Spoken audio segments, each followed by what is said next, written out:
সবাইকে স্বাগত জানিয়ে আমি আমার আমার ভিডিও শুরু করছি।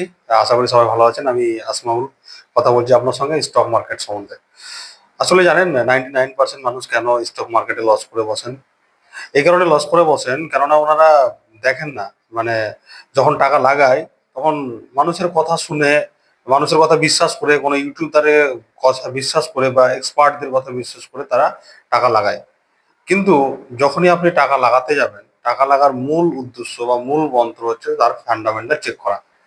আপনাকে নিজে ফিনান্সিয়াল এক্সপার্ট হওয়ার জন্য আপনি সর্বপ্রথম যা করবেন স্টকে টাকা লাগানোর জন্য, সেটা হচ্ছে ফান্ডামেন্টাল যাচাই করা। প্রতিটা স্টকের ফান্ডামেন্টাল কি আছে, তার ফান্ডামেন্টাল কত টাকা তার কোম্পানি আছে, লং টাইম সে কোন জায়গায় গ্রোথ করতে পারে, এখন কি পজিশনে আছে, 3 বছর আগে কেমন ছিল বা 5 বছর আগে কেমন ছিল, সেই সমস্তটা আপনাকে ফান্ডামেন্টাল অ্যানালাইসিস করতে হবে। আজকের ভিডিও এই পর্যন্তই। ভালো থাকবেন।